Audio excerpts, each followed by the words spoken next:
Assalamualaikum warahmatullahi wabarakatuh. Alhamdulillahilladzi arsala rasulahu bil huda wad dinil haq liyudhhirahu 'ala dini kulli wa kafa billahi syahida. Asyhadu an la ilaha illallah wahdahu la syarikalah wa asyhadu anna Muhammadan 'abduhu wa rasuluh, amma ba'du. Qala Allah Ta'ala fil Qur'anil Karim, a'udzu billahi minasyaitonir rajim. Bismillahirrahmanirrahim. Syahrul Ramadan allazi unzila fihi al-Qur'an hudan linnasi wa bayyinatin minal huda wal furqan. Wa qala Nabiyullah sallallahu alaihi wasallam, khairukum man ta'allama al-Qur'an wa 'allamahu. Shadaqallahul azim wa shadaqa rasulun karim. Shaimin wa shaimat rahimakumullah. Puji syukur marilah kita panjatkan kehadirat Allah Subhanahu wa taala karena atas limpahan rahmat dan karunia-Nya pada kesempatan hari ini kita masih dapat diberikan kesehatan, keimanan sehingga kita dapat melaksanakan ibadah Ramadan pada tahun ini. Salawat beriring salam semoga tercurah kepada baginda wa habibina wa syafi'ina wa maulana Muhammadin sallallahu alaihi wasallam beserta keluarganya, sahabatnya dan para pengikut sekalian. Shaimin wa shaimat rahimakumullah. Salah satu momentum yang penting diperingati oleh kaum muslimin pada bulan Ramadan adalah peringatan malam Nuzulul Quran.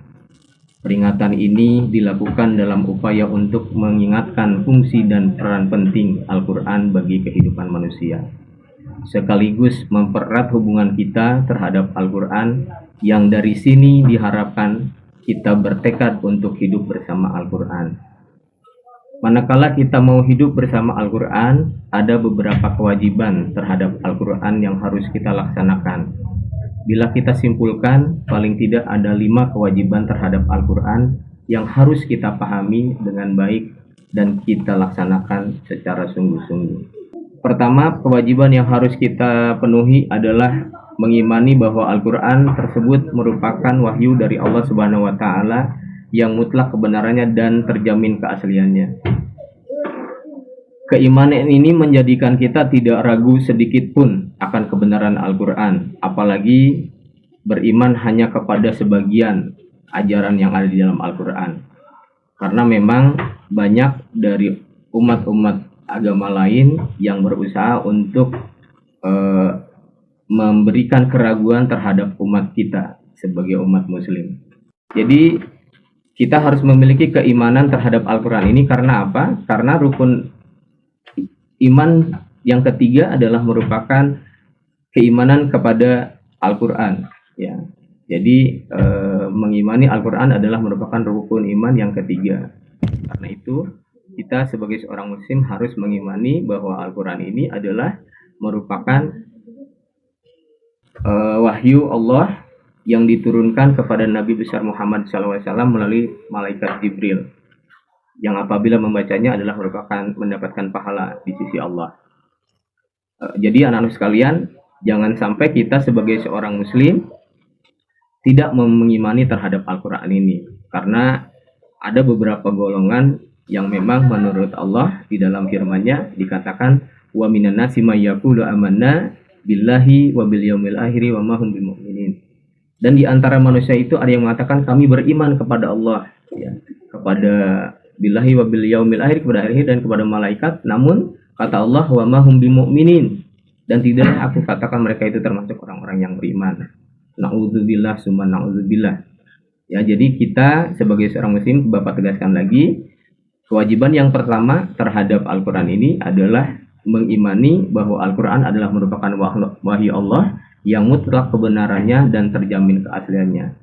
Hal ini pun ditegaskan di dalam Al-Quran bahwa inna nahnu nazzalna dzikra wa inna lahu lahafidun. Ya, sesungguhnya akulah yang menurunkan Al-Quran dan akulah yang akan menjaganya. Oleh karena itu pasti Al-Quran ini adalah merupakan sesuatu yang mutlak kebenarannya dan keasliannya. Oleh karena itu apabila kita sudah beriman dengan sebenar-benarnya terhadap Al-Quran ini dan segala konsekuensinya, maka kita akan termasuk kepada ciri-ciri orang yang bertakwa kepada Allah Subhanahu wa Ta'ala, sebagaimana firman Allah mengatakan dzalikal kitabu la raiba fi. Ya, inilah Al-Quran tidak ada keraguan di dalamnya. Kemudian kewajiban yang kedua yang harus kita tunaikan kepada Al-Quran adalah mampu membaca dengan baik. Sebagai seorang muslim, tentu saja kita harus memiliki kemampuan untuk membaca Al-Quran. Oleh karena itu, sebagai seorang muslim yang sudah balik, dewasa, ini harus mampu membaca Al-Quran dengan baik. Apalagi siswa-siswi mandua, ya, sangat naif sekali apabila siswa-siswi mandua tidak bisa membaca Al-Quran. Bagaimana mungkin kita dapat menjadikan Al-Quran sebagai pedoman hidup kita, manakala kita tidak bisa membaca Al-Quran dengan baik. Setelah kita mampu membaca Al-Quran dengan baik, maka kita harus mau dan mampu membacanya setiap hari, ya. Jadi kita sebagai seorang muslim tentu saja harus berupaya sebaik mungkin agar mampu belajar membaca Al-Quran dengan baik. Karena hadis Nabi mengatakan, khairukum man ta'allamal Qur'an wa 'allamahu. Ya, sebaik-baik kalian adalah orang yang belajar Al-Quran dan mengajarkan Al-Quran. Kemudian dalam hadis yang lain juga dikatakan, apabila kita sudah mampu membaca Al-Quran, harus banyak membaca Al-Quran ini. Apalagi momen Ramadan ini adalah momen yang sangat penting, karena sebutan lain dari bulan Ramadan adalah Syahrul Quran, ya, sebagaimana Bapak sudah sebutkan di awal tadi, firman Allah, Syahrul Ramadan alladzi unzila fihil Quran. Jadi bulan Ramadan ini adalah Syahrul Quran. Oleh karena itu kita harus banyak membaca Al-Quran di bulan Ramadan ini. Karena apa? Hadis Rasulullah mengatakan bahwa afdalu ibadati ummati qiraatil Quran. Jadi sebaik-baik daripada ibadah hambaku adalah membaca Al-Quran. Ya, jadi itu yang harus kita lakukan. Kita setelah mampu membaca dengan baik, maka harus banyak membaca Al-Quran. Karena apa? Karena rumah yang baik ini akan selalu banyak dibacakan Al-Quran. Nawiru buyutakum bitilawatil Quran, ya. Sinarilah rumahmu dengan banyak membaca Al-Quran. Nah, apalagi di bulan Ramadan ini kita memiliki banyak pahala, ya, dilipat gandakan jika kita melakukan hal-hal yang baik seperti ini. Kemudian yang perlu kita lakukan adalah sebagai kewajiban yang ketiga dari seorang muslim terhadap Al-Quran ini adalah memahaminya dengan sebaik-baiknya, ya. Jadi setelah kita mengimani, kemudian mampu membacanya, lalu kita harus dapat memahami Al-Quran ini. Bagaimana cara memahami Al-Quran ini? Tentu saja kita harus banyak membaca, kemudian kita mencari tema-tema yang berkaitan dengan segala sesuatu, dengan permasalahan hidup kita.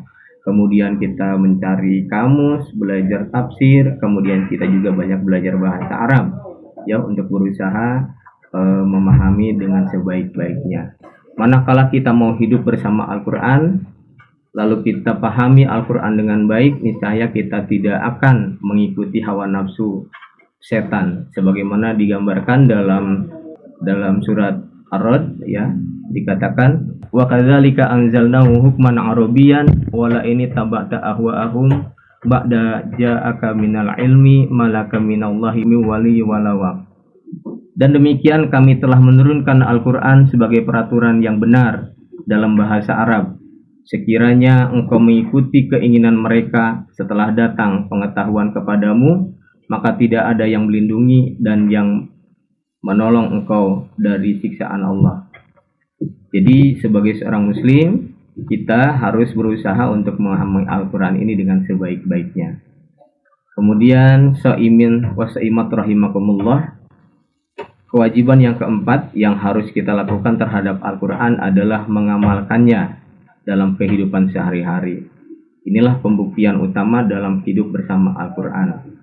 Ya, sebagai contoh, kita mengamalkan ajaran Al-Quran ini, kita pada saat ini sedang melaksanakan ibadah Ramadan. Nah, tentu saja ini adalah upaya kita berusaha mengamalkan apa-apa yang ada di dalam Al-Quran ini.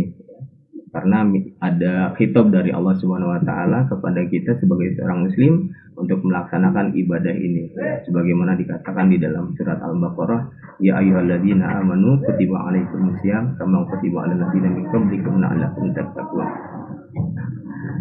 Ya ini perintah Allah ya yang harus kita amalkan. Nah, tentu saja perintah Allah bukan hanya siang, melainkan ada beberapa perintah-perintah yang lain yang kita harus amalkan sebagai seorang muslim agar kita menjadi seorang muslim yang kafah.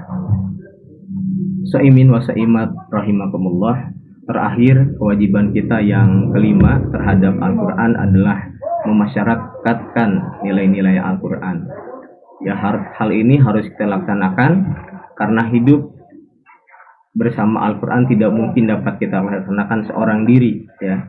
Apalagi ajaran-ajaran Al-Quran itu banyak yang harus kita laksanakan secara berjamaah, secara bersama-sama.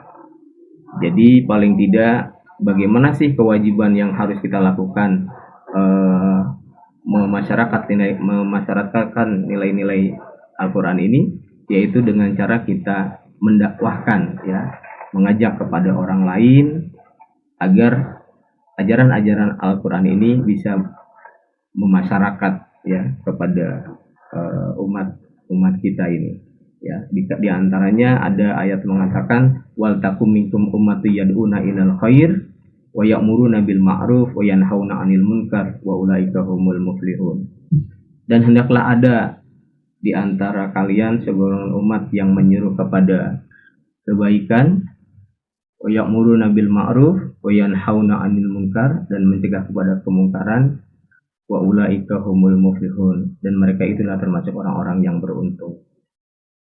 Ya, akhirnya Bapak berharap semoga ibadah Ramadan tahun ini benar-benar dapat kita jadikan sebagai momentum untuk mendekatkan diri kita kepada Al-Quran agar kita dapat menjadi manusia dan masyarakat Qurani sebagaimana yang kita dambakan. Demikianlah yang dapat Bapak sampaikan pada kesempatan kali ini. Kurang lebihnya mohon maaf. Billahi taufiq wal hidayah. Assalamualaikum warahmatullahi wabarakatuh.